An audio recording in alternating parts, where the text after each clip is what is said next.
अभी हम पढ़ने जा रहे हैं 15वां चैप्टर, प्रकरण 15 क्षेत्रफल। इसमें है थोड़ा याद करें। अब देखिए, सबसे पहले अगर बात करें हम तो कुछ सूत्र हमने क्षेत्रफल के पढ़े हैं, लेकिन इसके पहले कि हम सूत्र पढ़े, पहले मैं आपको बता दूं क्षेत्रफल होता क्या है। जैसे मान लीजिए कि अभी मैं आपको एक त्रिभुज ले लूंगा। देखिए, ये त्रिभुज है ए बी सी। तो इसमें ए बी, बी सी, ए सी, ये तीन भुजाएं हैं त्रिभुज की। ए बी भुजा है, बी सी भुजा है, ए सी भुजा है। ए शीर्ष बिंदु है, बी शीर्ष बिंदु है, सी शीर्ष बिंदु है, बराबर। कोण ए है, कोण बी है, कोण सी है, सब आप जानते हैं। ऊंचाई अगर इसकी देखें तो देखिए ऐसे आप खींचेंगे, सीधे 90 अंश का कोण बनाता हुआ, तो एडी इसकी ऊंचाई हो गई।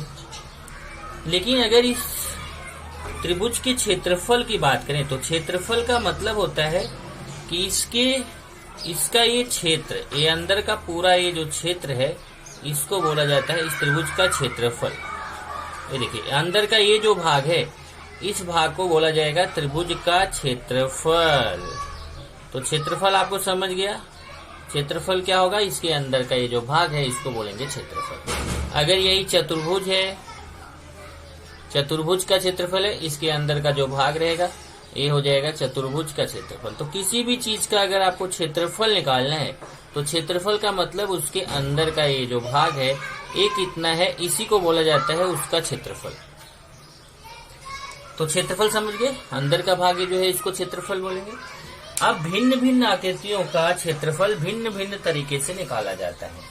जैसे अब यहाँ पे अगर हम देखें तो कुछ क्षेत्रफल ऐसे हैं जो हमने पीछे की क्लास में पढ़े हुए थे, तो वो थोड़ा सा मैं रिवाइज कर दूं। जैसे अगर मैं बात करूं तो पहला त्रिभुज का क्षेत्रफल आपने पढ़ा था। त्रिभुज का क्षेत्रफल ये आपने पढ़ा था 1/2 गुणे आधार गुणे ऊंचाई। एक तो ये आपने पढ़ा था त्रिभुज का क्षेत्रफल। उसके बाद दूसरा देखें, अगर आपने वर्ग का क्षेत्रफल पढ़ा था। वर्ग का क्षेत्रफल भुजा स्क्वायर या फिर भुजा गुणे भुजा, ऐसे भुजा स्क्वायर, या फिर उसी को कुछ लोग बोलते हैं भुजा गुणे भुजा, क्योंकि इसका स्क्वायर है तो 2 बार गुणा होगा। तीसरा आपने पढ़ा था आयत का क्षेत्रफल। आयत का क्षेत्रफल लंबाई गुणे चौड़ाई, लंबाई गुणे चौड़ाई। ये सब आप पीछे की क्लास में पढ़ चुके हैं, अगर आपको याद आ रहा हो। चौथा आपने पढ़ा था समकोण त्रिभुज का क्षेत्रफल। समकोण त्रिभुज का क्षेत्रफल 1/2 गुणे समकोण बनाने वाली भुजाओं, समकोण बनाने वाली भुजाओं का गुणनफल, ये आपका सूत्र था समकोण त्रिभुज का। ये सब ऐसे हैं जो आप पीछे की क्लास में पढ़ चुके हैं, क्षेत्रफल का सूत्र। अब यहाँ क्षेत्रफल के कुछ और नए सूत्र पढ़ेंगे। उसमें सबसे पहला जो आता है वो है समांतर चतुर्भुज। अब बात करें अगर चतुर्भुज की, तो चतुर्भुज आप जानते हो। चतुर्भुज क्या होता है? 4 भुजाओं से घिरी आकृति को चतुर्भुज कहते हैं। अगर कोई बोलता है चतुर्भुज किसे कहते हैं, तो आप बोलोगे 4 भुजाओं से घिरी आकृति को चतुर्भुज कहते हैं। लेकिन बात आता है कि समांतर चतुर्भुज किसे कहते हैं, तो जिस चतुर्भुज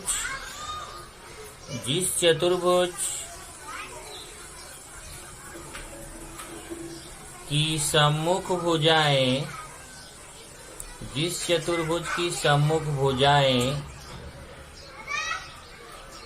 समांतर होती हैं, उसे समांतर चतुर्भुज कहते हैं। जिस चतुर्भुज की सम्मुख भुजाएं समांतर होती हैं उसे समांतर चतुर्भुज कहते हैं।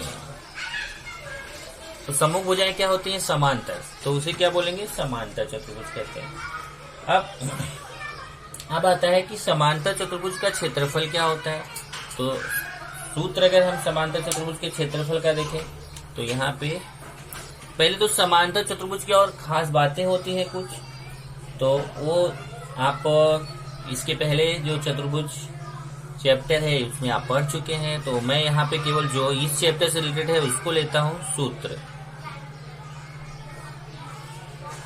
अब जैसे देखिए, एक मैं यहाँ समांतर चतुर्भुज बना रहा हूँ, ये देखिए इधर बनाता हूँ, ये है समांतर चतुर्भुज।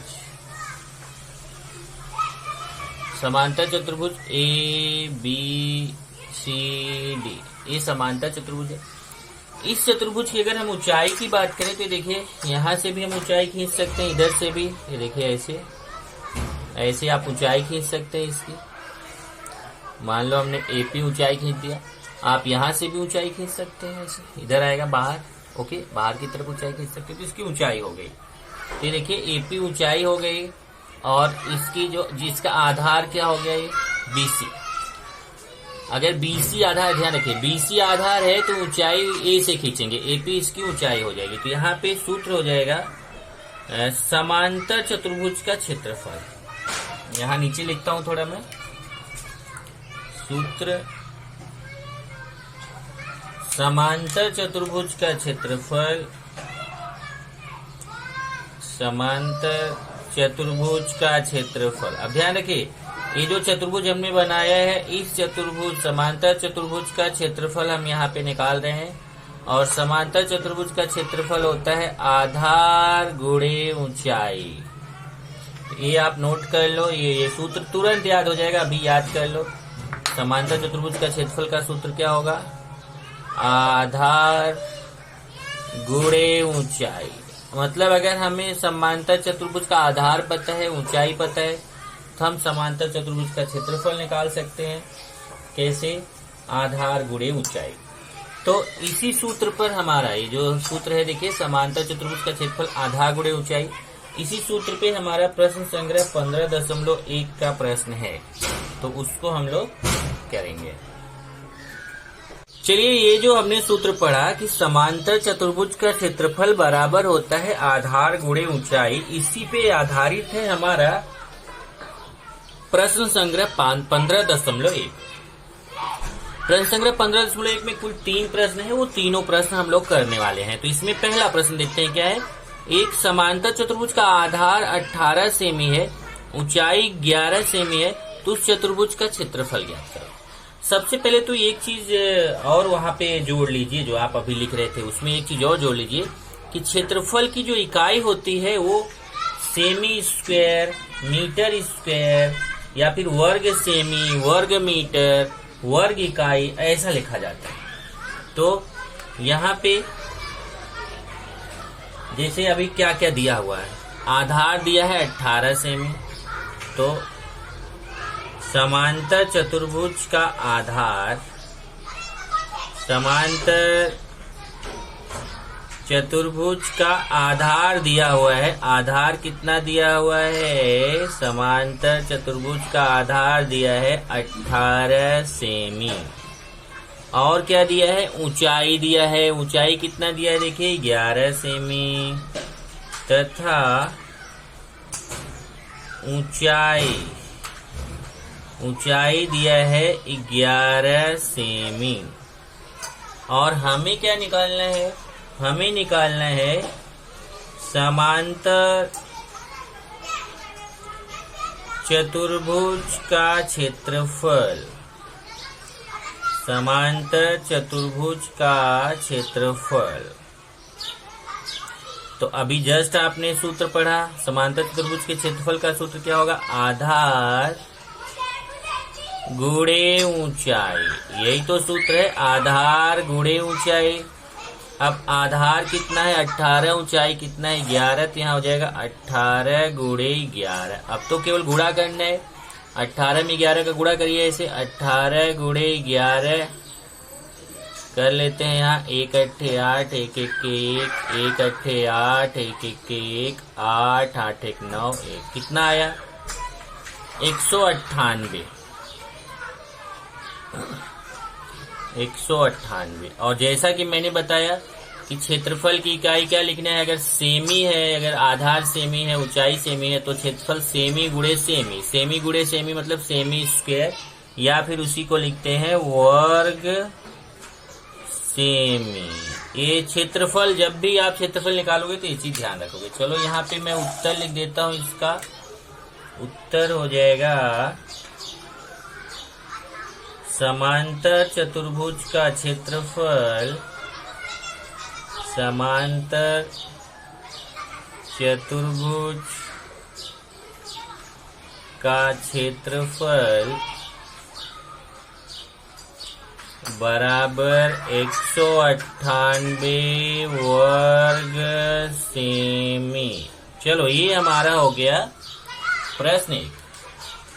अब चलते हैं हम लोग, ये प्रश्न 1 हुआ। अब प्रश्न 2 पे चलते हैं। चलो प्रश्न 2 क्या है उसको समझते हैं। पहले प्रश्न 2 में लिखता हूँ, एक समांतर चतुर्भुज,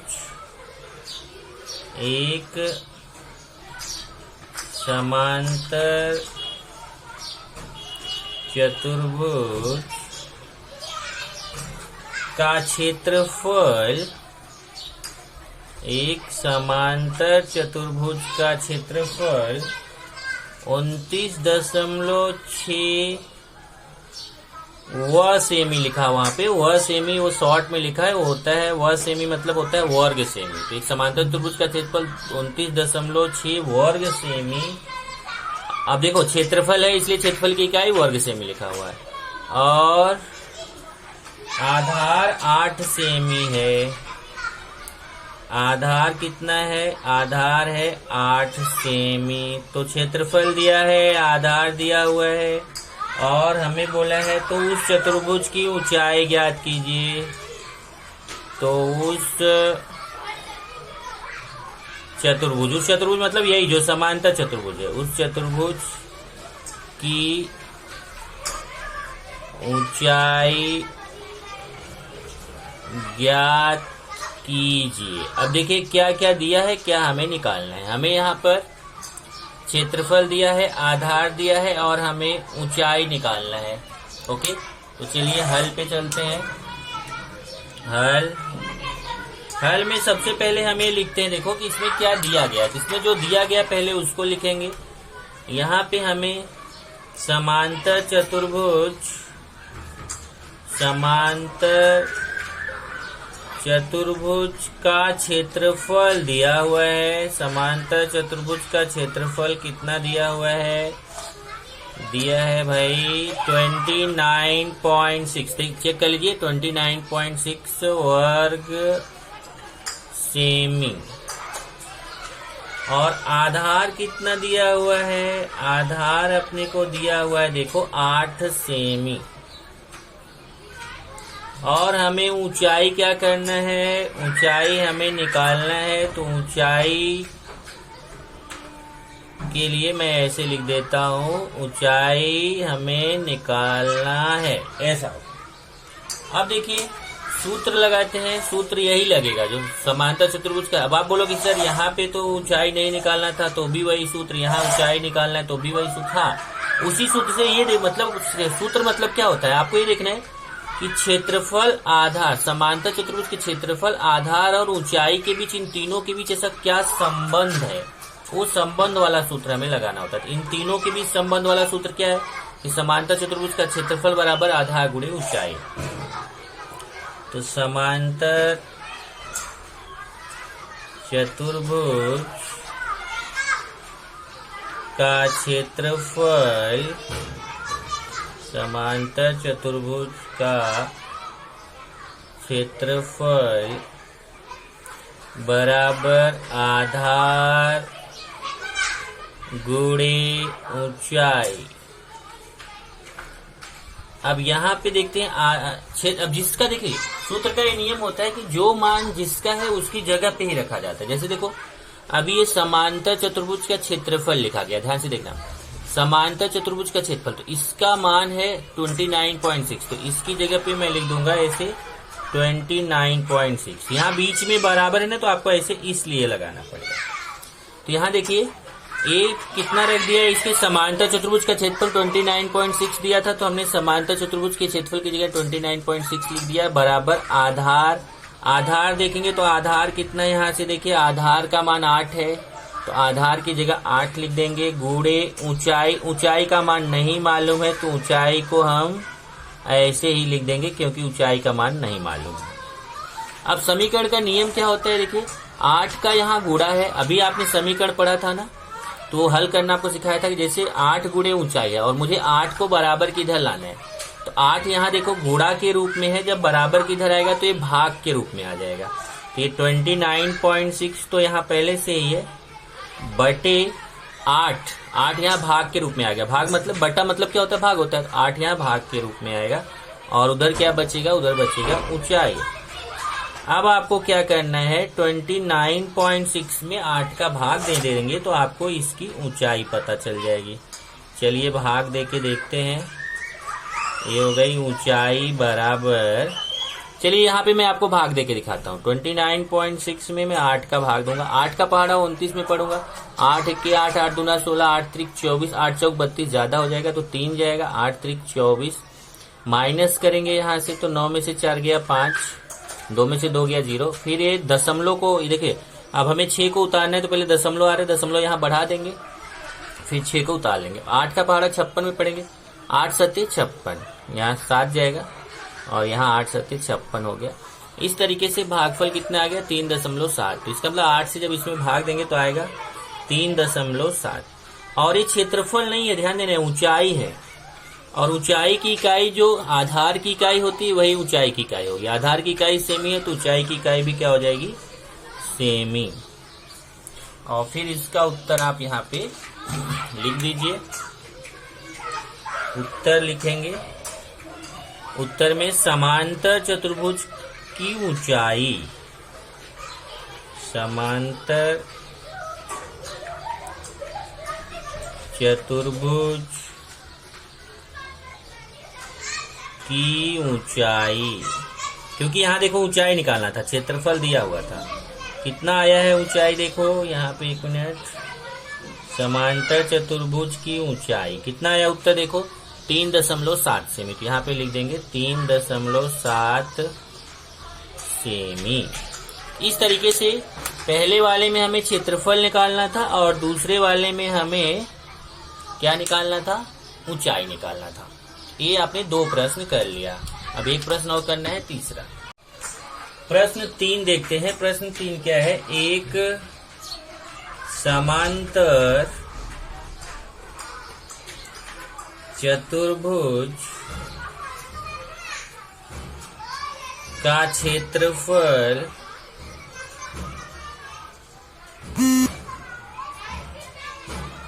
83.2 वर्ग सेमी। अब देखो यहाँ पे भी अगर आप देखो तो ये क्षेत्रफल दिया हुआ है कितना, 83.2 वर्ग सेमी है, और क्या दिया हुआ है, उसकी ऊंचाई,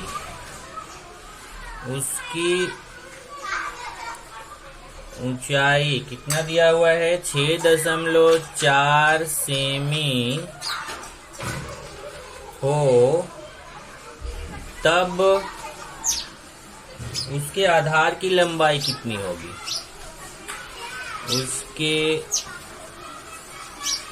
आधार की लंबाई कितनी होगी। ये देखो जैसे आपने अभी प्रश्न 2 किया ना, कुछ उसके जैसा ही आपको यहाँ पे करना है। चलिए देखते हैं इसका हल क्या होगा।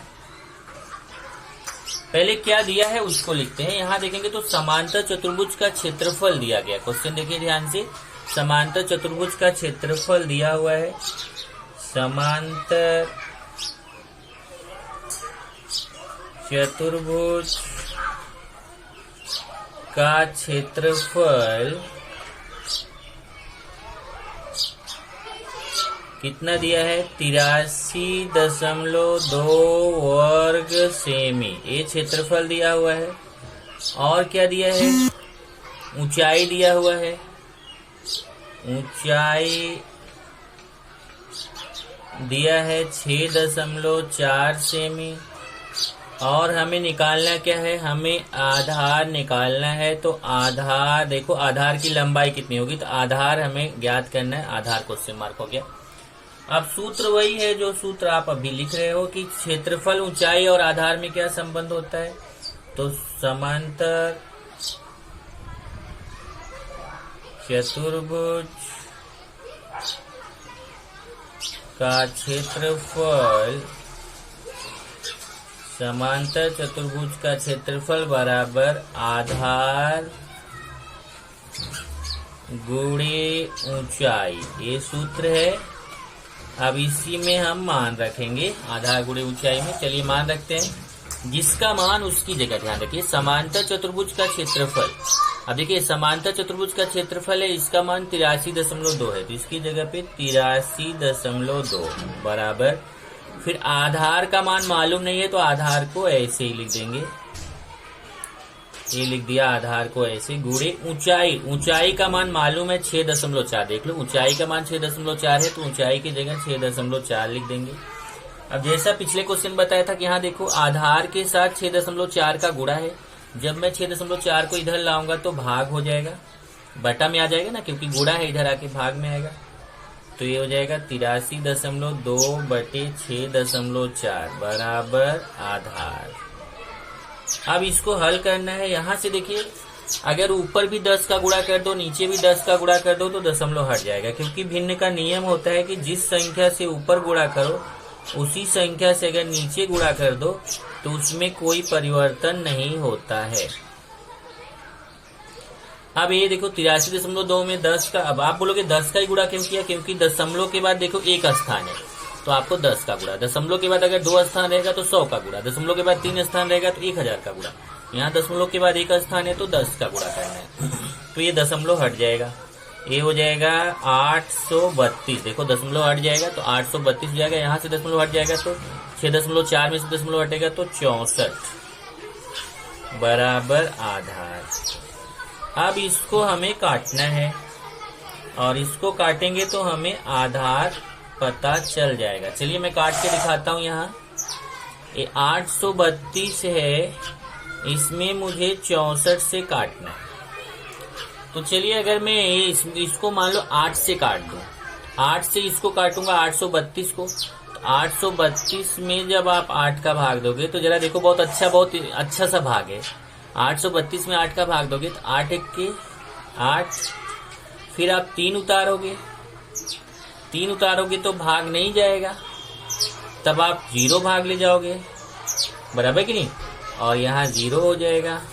अब 3 घटा के आया है तो ये 2 उतार लोगे, 8 चौक 32, तो 104 आएगा। बहुत लोग पता है क्या करेंगे, 832 में 8 का भाग देंगे, 8 एक के 8, 8 चौक 32 बोलेंगे 14 आएगा। बहुत ध्यान से देखना, आप भी जरा भाग देख के देखो, आप भी 14 बताओगे।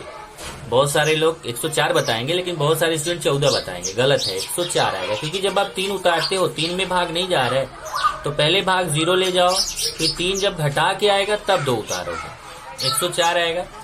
तो यहाँ देखो, 8 से काटा तो यहाँ 8 आ गया, यहाँ 104 आ गया, क्योंकि 8 से नीचे भी काट रहे हैं, 8 से ऊपर 8 से काटा 104 आया, नीचे 8 से काटा 8 आया।